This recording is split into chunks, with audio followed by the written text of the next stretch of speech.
Disadari atau tidak, hidup adalah serangkaian peristiwa, runtutan kejadian, kepingan, momen yang tersusun, saling terhubung, dan selalu ada korelasinya. Tidak akan ada kamu yang sekarang kalau dulu kamu tidak melewati jalan itu.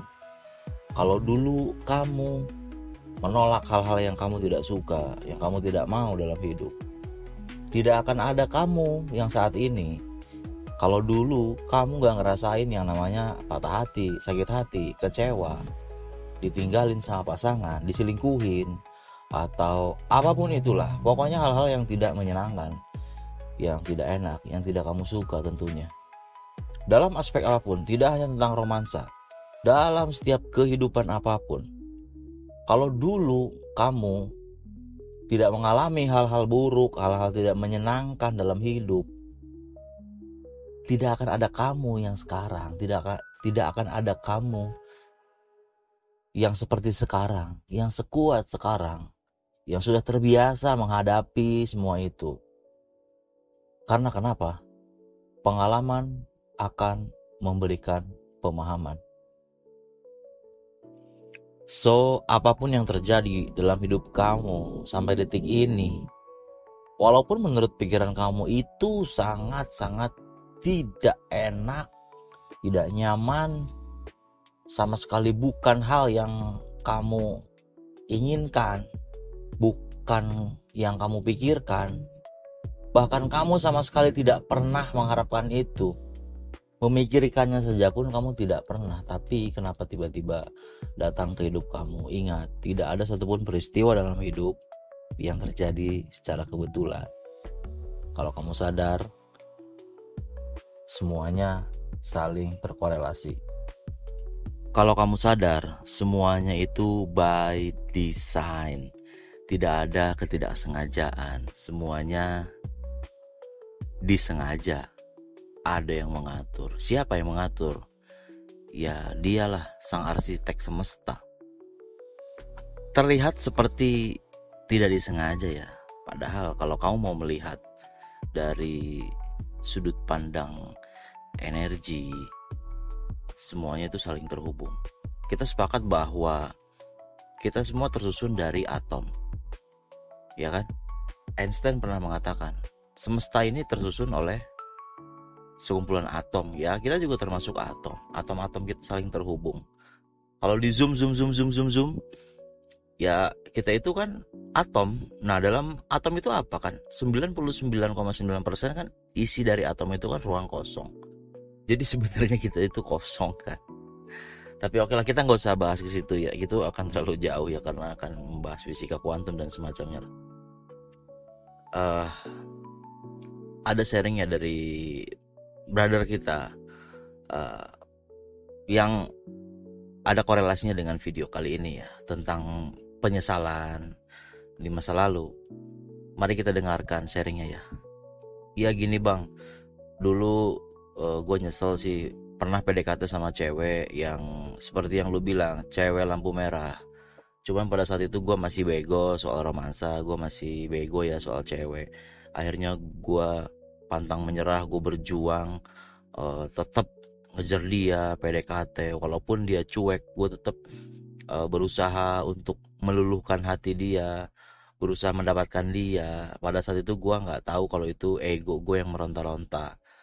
Dan bodohnya, walaupun si cewek itu udah nolak gue, bahkan bersikap yang tidak menyenangkan ke gue tetap terus aja berjuang, pengen dapetin dia.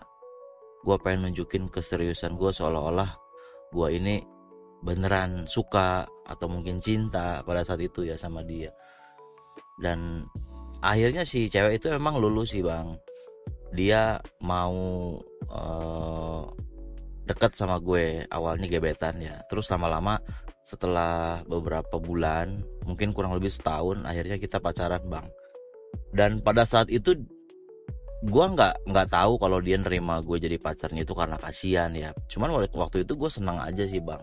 Akhirnya cewek yang selama ini gue deketin, gue kejar-kejar, yang tadinya dia nolak gue, Dia lari terus dari gue, menghindar, dia jalan sama cowok lain, gue pun tetap sabar nungguin dia. Ya akhirnya mungkin hati dia terbuka pada saat itu. Gue mikirnya ya entahlah, bodo amat dia mau nerima gue karena kasihan atau apa, yang penting gue senang banget dia mau nerima gue sebagai cowoknya. Cuman setelah hubungan sekian bulan ya, gue nggak sampai setahun juga sih bang pacarannya, ternyata dia makin semena-mena bang. Dia nganggap gue entah seperti apalah, kalau diceritain sih sangat menyeramkan ya, bikin gue sedih galau. Ya intinya sih ya karena dia awalnya nerima gue karena kasihan, ya begitulah, dia jadi semena-mena sama gue bang. Dia banyak nyakitin gue. Mungkin pada saat itu gue mikirnya dia nyakitin gue, tapi sekarang ini ya seperti yang lo bilang, sakit hati itu karena ekspektasi kita kan yang nggak sesuai dengan kenyataan.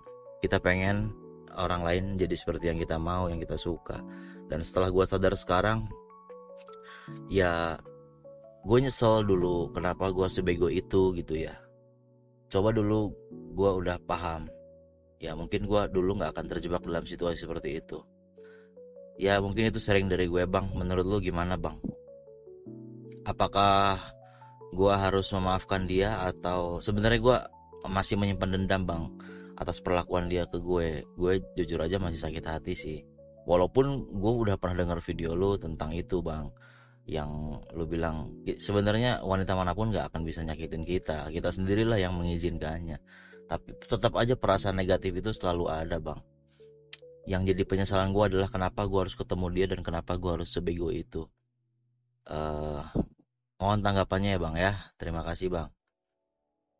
Ya seperti yang tadi di awal saya katakan ya bro, gak akan ada kamu yang sadar saat ini kalau dulu kamu gak pernah mengalami tanda kutip seperti yang kamu bilang, kamu bodoh pada saat itu. Coba kalau dulu kamu gak ngalamin hal seperti itu, mungkin sekarang kamu gak akan sadar. Mungkin kamu akan mengulang hal yang sama, mengulang kesalahan yang sama, kamu jatuh ke lubang yang sama, kamu ketemu cewek yang kamu suka, kamu kejar-kejar lagi segila itu, sampai kamu mungkin mengorbankan harga diri kamu ya di depan cewek.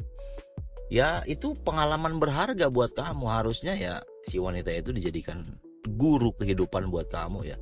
Dari dia kamu belajar bahwa dulu kamu melihat diri kamu pada saat itu masih tanda kutip naif ya dalam romansa, sehingga kamu mudah diguna-gunakan. Ya si wanita nerima kamu karena kasihan, ya karena kamunya sendiri juga pada saat itu kenapa kamu seperti itu gitu kan. Tapi gak perlu disesali, karena kalau kamu dulu gak ngerasain hal semacam itu, ya gimana kamu mau seperti sekarang, gimana kamu mau sadar ya kan.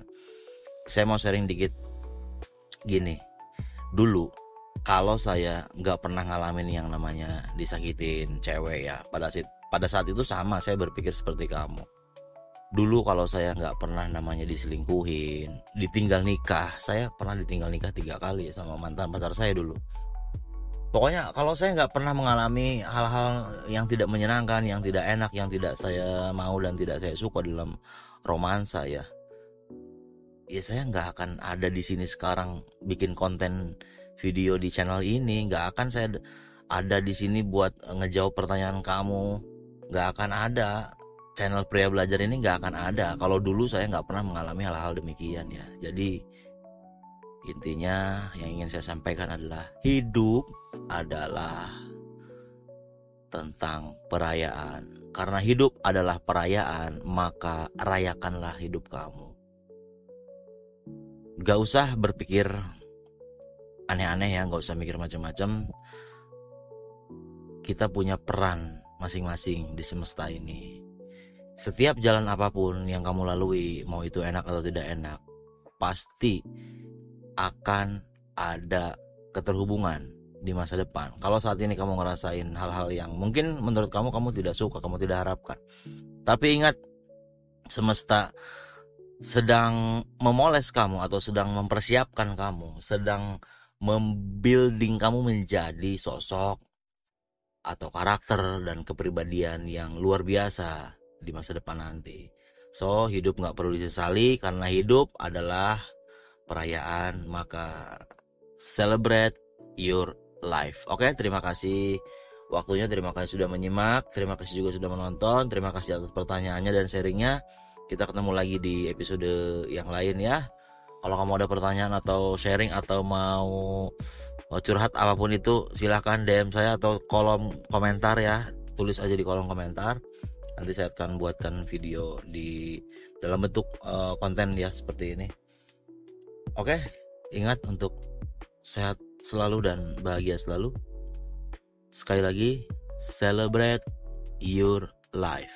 Karena hidup adalah perayaan. Maka rayakanlah hidup kamu tanpa penyesalan.